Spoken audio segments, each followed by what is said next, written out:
tubuhnya ditemukan terbengkalai mengalami penyiksaan yang luar biasa biadab. Siapa monster yang tega melakukan ini?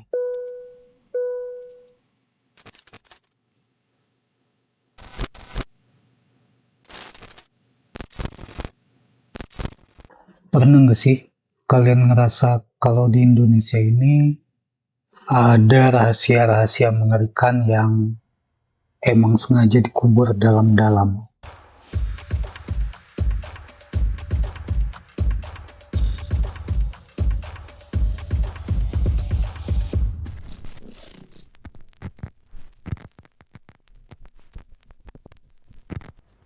Selamat datang di channel Uda Arif, bareng gue Arif Ferdian yang bakal nemenin kalian untuk beberapa menit ke depan. Gue mau ngajak kalian bedah kasus-kasus yang dijamin bikin bulu kuduk standing, sekaligus bikin penasaran setengah mati. Hari ini kita bakal bahas 10 kasus kriminal dan tragedi kemanusiaan di Indonesia yang paling melegenda. Kasus-kasus tanpa wajah pelakunya. Ada jejak dari zaman Orde Baru, sampai ada yang baru banget kejadian belakangan ini yang menguap begitu saja. Yang sampai sekarang statusnya nol besar, tanpa ada titik terang. Buntu, tanpa jejak. Gak ada yang tahu siapa dalang dibalik semua ini sampai detik ini. Kalau kalian gampang parno, please pause video ini sekarang. Tapi kalau kalian siapkan minuman kalian. Boleh seduh kopi dulu, aduk teh, tuang susunya, atau deketin tumbler air putih kalian. Pastikan pintu kamar udah dikunci rapat ya. Cari posisi paling nyaman, dan mari kita mulai dari kasus yang pertama.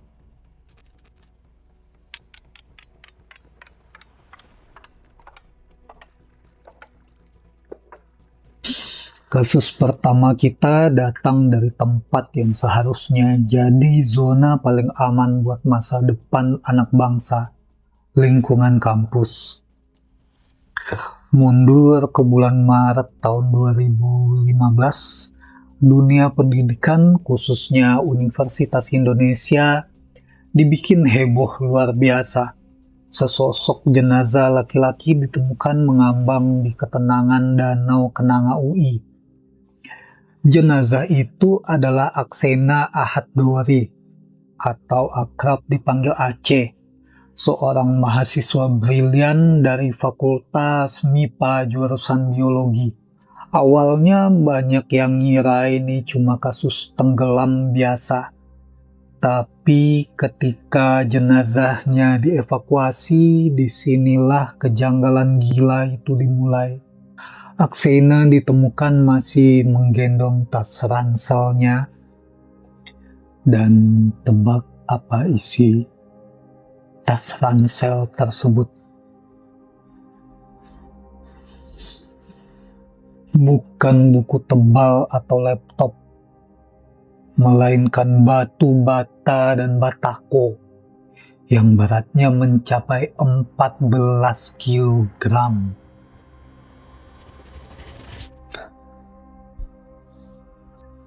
Narasi awal yang beredar dari pihak kepolisian saat itu seolah ingin buru-buru tutup buku. Mereka melabeli kasus ini sebagai alasannya, polisi menemukan secari kertas di kamar kos Aksena yang seolah-olah adalah surat wasiat perpisahan. Tapi tunggu dulu. The devil is in the details. Keluarga Aksena nggak tinggal diam. Mereka ngerasa ada yang salah dan bawa surat itu ke ahli grafologi atau pakar forensik tulisan tangan. Dan hasilnya mind-blowing. Surat wasiat itu terbukti bukan tulisan tangan Aksena sepenuhnya. Ada 2 karakter tulisan yang berbeda di sana. Plus, tanda tangannya juga dipalsukan. Bayangin, ada orang lain yang sengaja masuk ke kosannya, nulis surat palsu itu buat nge-framing seolah-olah Aceh depresi dan nggak berhenti di situ. Hasil otopsi dan visum menceritakan kengerian yang lebih parah. Di paru-paru Aksena, dokter forensik nemuin air dan pasir. Artinya apa? Secara medis, itu ngebuktiin kalau ketika masuk ke dalam air yang dingin itu, Aksena masih hidup dan bernafas.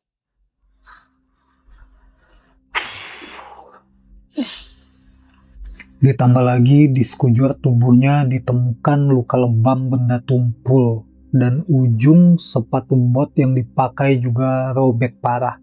Sebuah indikasi kuat kalau dia sempat diseret paksa di atas aspal atau paving block sebelum akhirnya ditenggelamkan hidup-hidup. Ini murni pembunuhan berencana yang dieksekusi dengan sangat rapih. Tapi tragisnya dari 2015 sampai detik ini, siapa dalangnya? Siapa eksekutornya? Apa motifnya? Semuanya masih abu-abu. Pihak keluarga Aksena masih berdiri sendiri, terus berteriak menuntut keadilan yang entah kapan datangnya.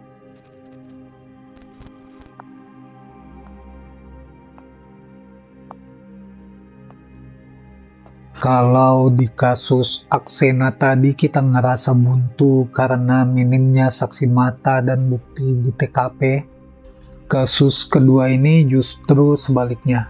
Dan jujur aja ini adalah tipe kasus yang bakal bikin kalian gregetan setengah mati.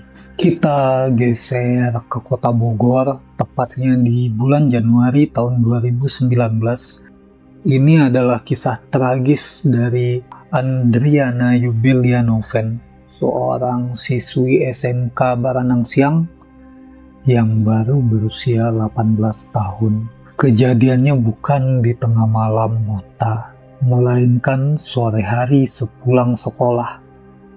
Noven lagi jalan sendirian ngelewatin sebuah gang kecil yang tembusannya ke perumahan warga.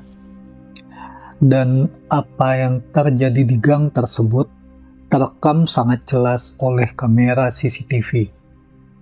Di rekaman ini kalian bisa melihat ada seorang cowok pakai kaos oblong hitam dan celana panjang udah berdiri menunggu di ujung gang. Gerak-geriknya aneh. Dia sempat mondar-mandir seolah emang udah hunting dan nargetin Noven. Pas Noven jalan mendekat dan berpapasan tanpa babi bu, cowok itu langsung menusuk dada kiri Noven dengan senjata tajam dan langsung lari kabur begitu saja.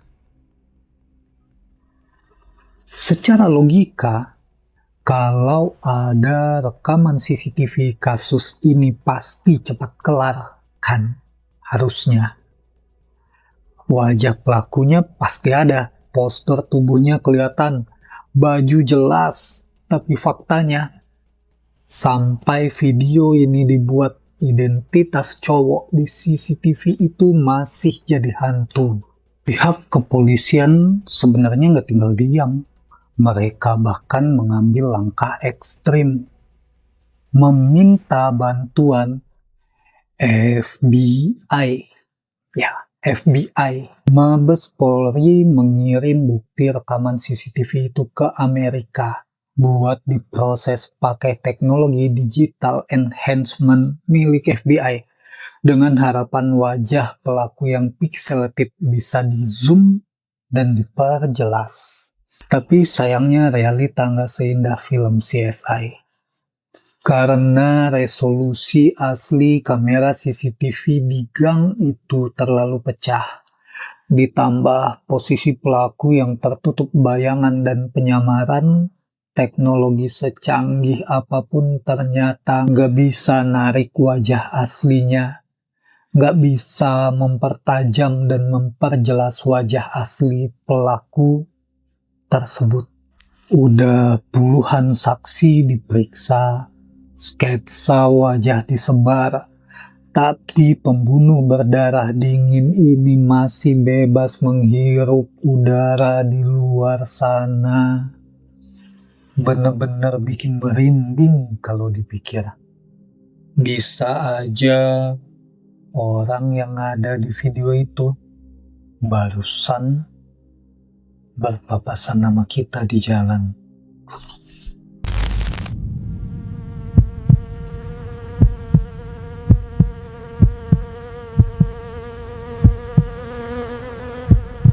Sekarang, mari kita masuk ke mesin waktu dan mundur jauh ke era Orde Baru, tepatnya ke tahun 1981.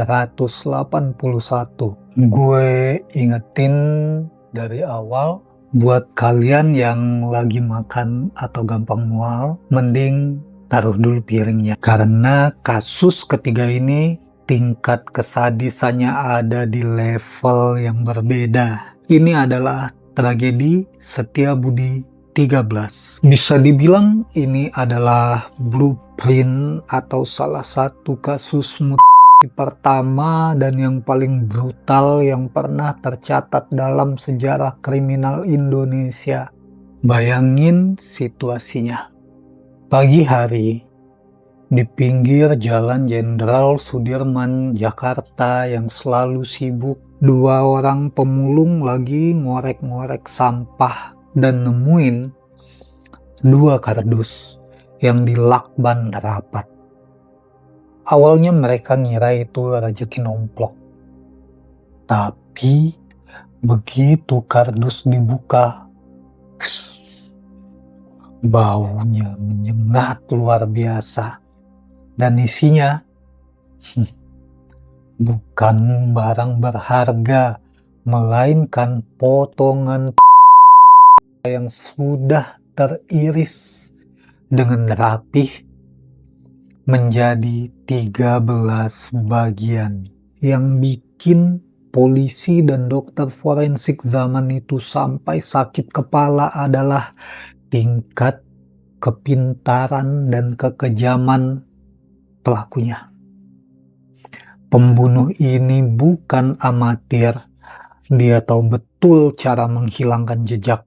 Semua sidik jari di tangan korban sengaja dirusak dan dikelupas. Dan bagian paling gilanya, bagian kepalanya dipih sampai habis supaya wajahnya nggak bisa dikenalin sama sekali. Melihat tulang dan daging yang terpotong dengan sangat presisi, nggak acak-acakan, polisi langsung narik satu kesimpulan mengerikan. Pelakunya pasti mengerti anatomi. Penyidik saat itu sampai belusukan merazia dan memeriksa ratusan orang, mulai dari tukang jagal hewan di pasar sampai dokter-dokter bedah profesional. Tapi hasilnya tetap jalan buntu. Kasus Setiabudi 13 ini menyisakan ironi yang paling menyedihkan. Boro-boro kita bisa tahu siapa pembunuh psikopat di balik aksi keji ini. Sampai tulang belulang korban akhirnya dimasukkan ke liang lahat. Pihak kepolisian bahkan gak pernah tahu siapa nama korban ini. Dia dikuburkan dalam keheningan sebagai sosok tanpa nama, tanpa identitas, tanpa keadilan.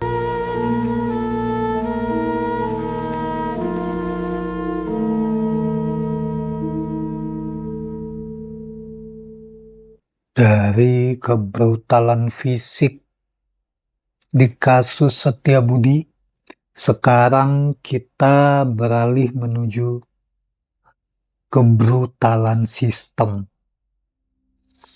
Kasus keempat ini bukan cuma soal tindak kriminal biasa, tapi potret telanjang gimana hukum bisa dengan mudahnya dibeli dan dimanipulasi oleh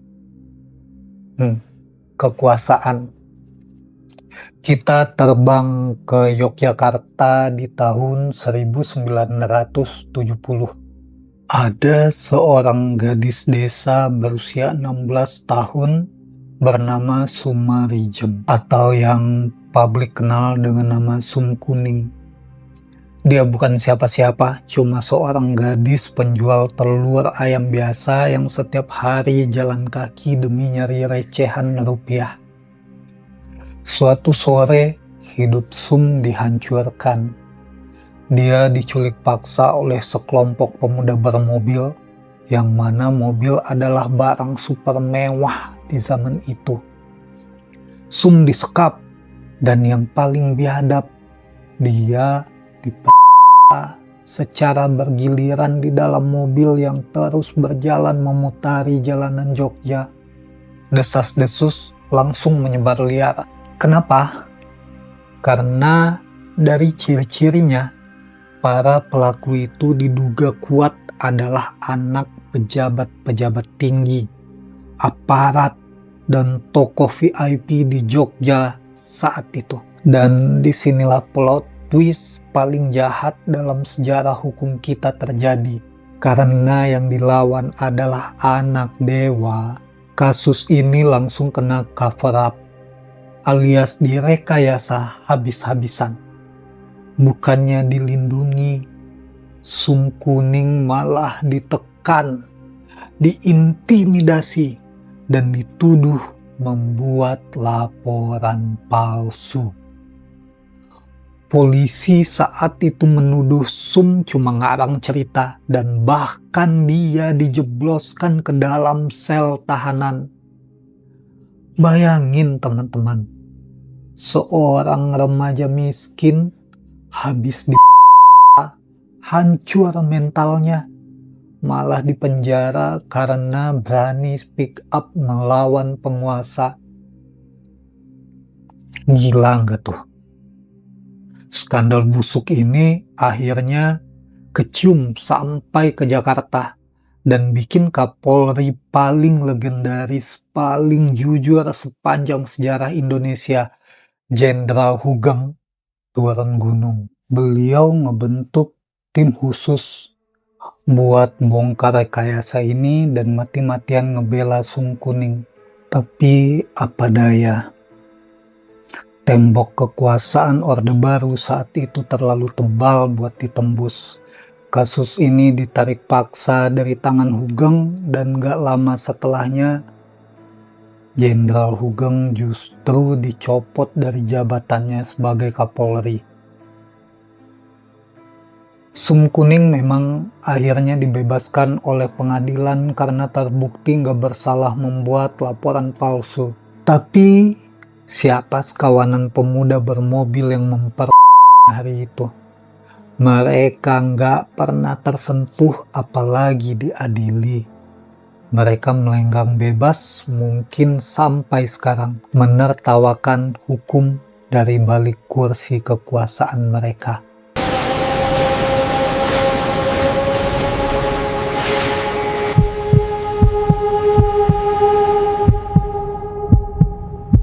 Dari pekatnya kabut ketidakadilan di Jogja, kita bergeser ke Jawa Timur, tepatnya ke Sidoarjo di tahun 1993. Kalau kalian pernah dengar pepatah, berani karena benar, takut karena salah, kasus kelima ini adalah bukti bahwa di era tertentu di negara kita ini, menjadi berani dan benar adalah tiket menuju kematian.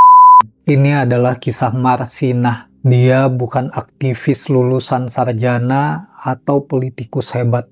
Dia cuma seorang perempuan muda, buruh pabrik, tapi nyalinya lebih besar daripada raksasa. Marsinah ini vokal banget menyuarakan hak-hak temannya. Waktu itu dia berdiri di garis paling depan memimpin demonstrasi menuntut kenaikan upah buruh yang saat itu dibayar sangat-sangat tidak manusiawi. Hidup buruh! Hidup buruh! Kita harus menuntut keadilan! Jangan biarkan mereka menindas kita! Tapi keberanian ini harus dibayar mahal. Tepat setelah aksi protes memanas, Marsinah tiba-tiba hilang, lenyap ditelan bumi. 3 hari kemudian, tanggal 8 Mei 1993, tubuhnya ditemukan terbengkalai di sebuah gubuk reot di tengah hutan Jati Nganjuk. Kondisinya hancur lebur, teman-teman. Hasil otopsi menunjukkan kalau Marsinah mengalami penyiksaan yang luar biasa biadab. Tulang panggulnya remuk dan ada luka robek fatal akibat benda tumpul di area sensitifnya yang menjadi penyebab utama dia kehabisan darah. Siapa monster yang tega melakukan ini? Skenario hukum pun mulai dimainkan. Pengadilan saat itu memang sempat menyeret bos pabrik, kepala satpam, dan beberapa staf perusahaan ke meja hijau. Mereka bahkan divonis bersalah di pengadilan tingkat pertama. Kelihatannya keadilan sudah tegak, kan? Nope, jangan tertipu. Begitu kasus ini naik ke Mahkamah Agung, terkuaklah fakta yang bikin seisi negara geleng-geleng kepala. Semua terdakwa itu dibebaskan. Kenapa? Karena terbukti secara sah kalau selama proses interogasi sama aparat, mereka itu disiksa, diancam, dan dipaksa buat mengaku sebagai pembunuh Marsinah. Ya, kalian gak salah dengar. Aparat sengaja nyari kambing hitam buat nutupin aktor intelektualnya. Kalau bos pabriknya aja dijadikan tumbal, berarti siapa dalang raksasa di balik kasus ini? Kuat dugaan ada keterlibatan oknum militer tingkat tinggi yang turun tangan untuk membungkam aksi buruh saat itu. Tapi seperti biasa di Orde Baru, kebenaran itu dikubur hidup-hidup bersama jasad Marsinah. Sang eksekutor asli tak pernah sekalipun menginjakkan kakinya di ruang sidang. Ladies and gentlemen, we are beginning our descent. Please ensure your seatbelts are securely fastened. Masuk ke kasus ke-6. Kalau dari tadi kita ngomongin pembunuhan yang terjadi di gang sempit atau di gubuk di dalam hutan, sekarang kita naik level. Kita ngomongin konspirasi tingkat dewa yang dieksekusi di awan, tepatnya di ketinggian 30.000 kaki. Nggak mungkin kita ngebahas sejarah kelam Indonesia tanpa menyebut nama pahlawan yang satu ini, Pak Munir Said Tholib. Beliau adalah aktivis HAM nomor 1 di negara kita. Sosok yang paling ditakuti sama para penguasa korup karena keberaniannya ngebongkar kasus-kasus penculikan aktivis. Tapi naas, di bulan September 2004, di dalam penerbangan Garuda Indonesia dari Jakarta menuju Amsterdam, nyawa Pak Munir dihabisi dengan cara yang sangat rapih, pengecut, dan senyap. Hasil otopsi dari otoritas Belanda membuktikan ada kandungan racun arsenik dengan dosis mematikan di dalam tubuh Pak Munir. Secara hukum, ya, negara memang sudah ngasih jawaban.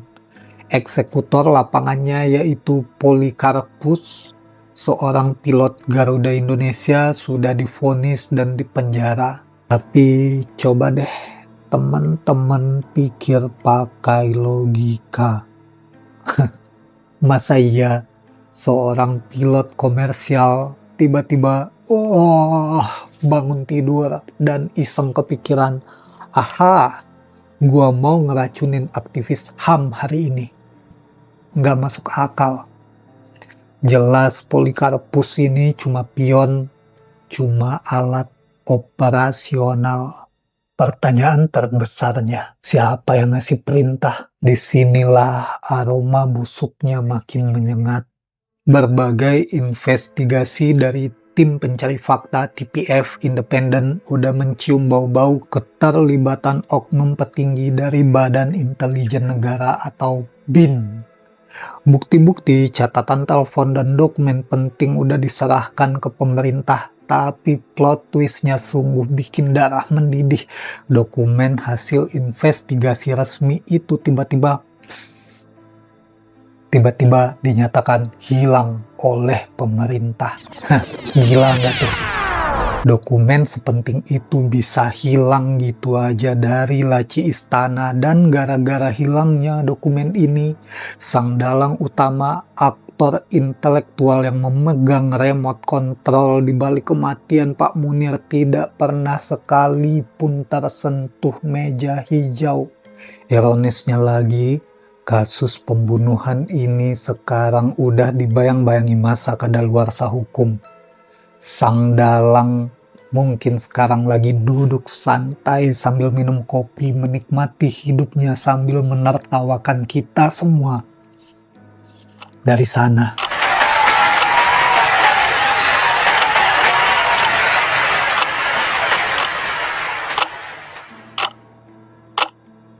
Masuk pada kasus ke-7, teman-teman. Ini luka lama yang belum pulih. Peninggalan kelam 98.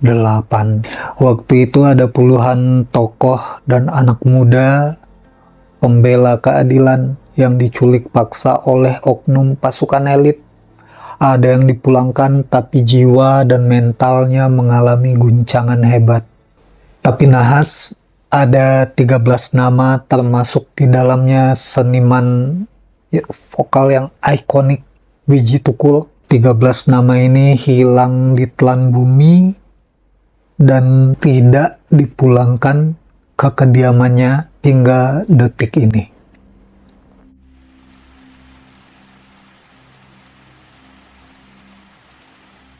Coba bayangkan teman-teman, hingga detik ini tiap momen Kamisan, ayah, ibu, keluarga mereka tetap teguh. Sekian belas tahun menanti di depan istana. Tuntutan mereka itu gampang banget, cuma satu.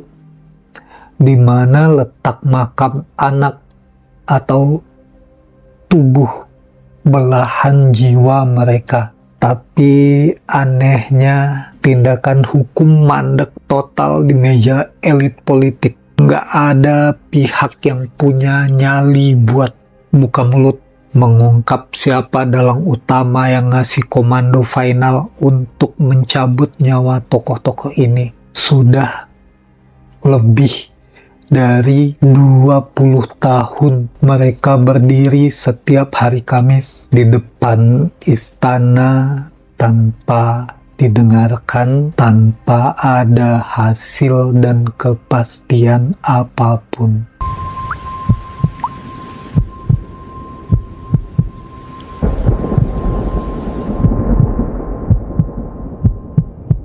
Lanjut dengan kasus ke-8, teman-teman, kita lompat ke tahun 2017. Fokus kejadian kali ini bukan tokoh sembarangan. Beliau adalah andalan penumpas maling uang kakap di KPK, Bapak Novel Baswedan. Coba bayangkan, waktu subuh Tepat di dekat kediaman beliau ada oknum jahat yang menyiramkan cairan kimia mematikan ke wajahnya. Terdengar familiar? Ya, kemarin juga seorang wartawan mengalami hal yang sama. Jalan hukum kejadian ini mandek hingga hitungan tahun. Ujung-ujungnya memang ada 2 anggota penegak hukum aktif yang ditahan dan dihukum. Dalih yang dipakai katanya murni dendam individu. Tapi coba kita pikir pakai nalar, teman-teman. Publik jelas nggak gampang ditipu. Aneh banget kan? Kok bisa penegak hukum mendadak punya dendam individu pada tokoh penumpas mafia tingkat tinggi? Dugaan paling masuk logika, 2 oknum ini cuma tameng, mereka cuma pasang badan, sementara dalang utamanya sang tokoh bayangan yang ngasih dana dan komando. Tetap aman, duduk tenang, tak tersentuh hukum sama sekali.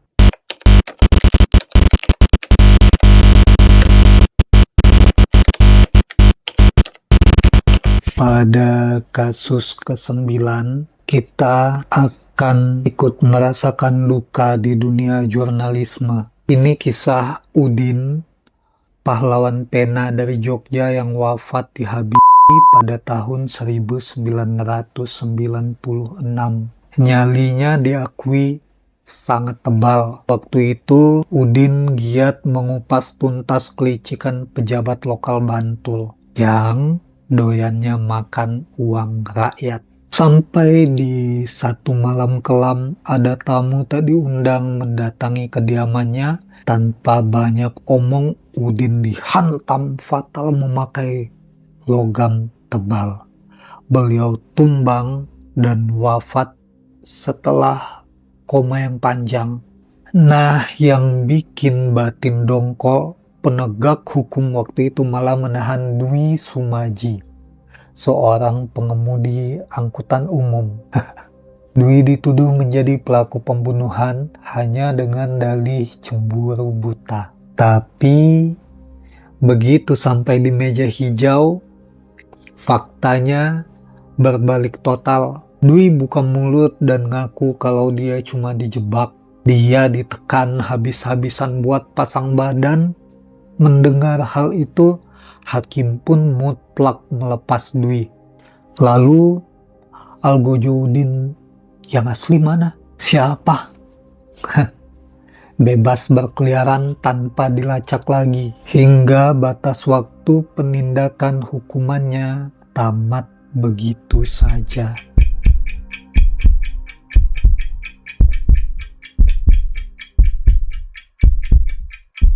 Teman-teman, sekarang kita sampai pada kasus yang terakhir, kasus ke-10. Dan kasus ini baru banget. Kejadian ini di rentang akhir tahun 2025 kemarin menuju awal 2026 ini. Di Situbondo, Jawa Timur. Kalau kalian pernah nonton Detektif Conan atau baca komik Detektif Conan, kalian pasti familiar dengan istilah lock room mystery atau pembunuhan di ruang tertutup. Nah, kasus Situbondo ini adalah versi real life-nya dan horornya ada di level yang jauh lebih gila. Bayangin situasinya. Warga mulai curiga karena rumah ini sepi berhari-hari dan tercium aroma yang gak sedap. Begitu pintu akhirnya didobrak paksa, mereka disuguhi pemandangan mimpi buruk. 3 anggota keluarga, ayah, ibu, anak remaja mereka, ditemukan tewas bersamaan. Tapi bukan itu bagian paling seramnya. Yang bikin bulu kuduk merinding sampai ke ubun-ubun adalah seluruh rumah itu terkunci rapat dari dalam. Kalian dengerin baik-baik. Nggak ada satupun jendela yang dicongkel. Nggak ada genteng yang dibongkar. Kunci pintu utama utuh menancap dari sisi dalam. Secara logika fisika, kalau ini adalah kasus pembunuhan, gimana caranya si pembunuh bisa keluar dari rumah itu tanpa merusak kunci? Apakah dia menembus tembok? Polisi benar-benar dibikin pusing 7 keliling. Di era modern kayak sekarang, di mana jejak digital harusnya gampang banget dilacak, kasus ini malahan nihil petunjuk. Tim forensik udah turun tangan mengkloning dan ngebedah riwayat chat di HP korban. Belasan saksi udah diinterogasi. Sisa makanan di atas meja makan pun udah dibawa ke lab buat tes racun. Hasilnya buntu. Nol besar. Nggak ada jejak perampokan karena barang berharga utuh. Nggak ada secarik pun surat wasiat kalau misalnya ini masal. Pertanyaannya, apakah ini sebuah perfect crime? Kejahatan sempurna yang dieksekusi oleh psikopat super jenius, ataukah ada motif gelap internal keluarga yang sengaja dibawa mati oleh ketiganya? Sampai detik kalian nonton video ini, kasus Situbondo masih numpuk di meja penyidik tanpa ada satu orang pun yang ditetapkan sebagai tersangka.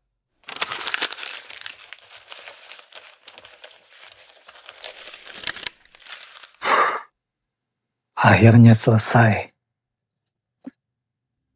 Itu dia rentetan 10 kasus paling misterius, paling legendaris, dan paling gelap yang endingnya masih menggantung di negara kita, Indonesia. Dari semua cerita tadi, kita seakan ditampar oleh satu realita paling pahit, bahwa keadilan di negara ini kadang harganya kelewat mahal. Apalagi kalau keadilan itu udah nabrak tebalnya tembok kekuasaan atau berhadapan dengan bukti-bukti yang tiba-tiba bisa hilang secara ajaib.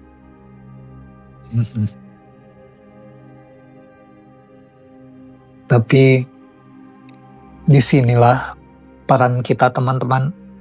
Tugas kita sebagai masyarakat, salah satunya mungkin yang bisa kita lakukan cuma menolak lupa.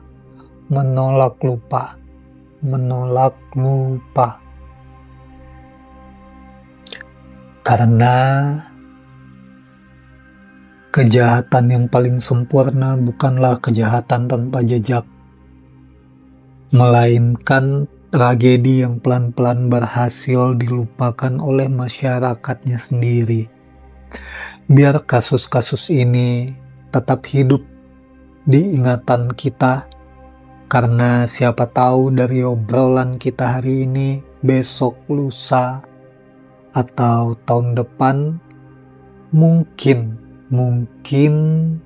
ada saksi kunci di luar sana yang akhirnya berani buka suara dan ngasih titik terang.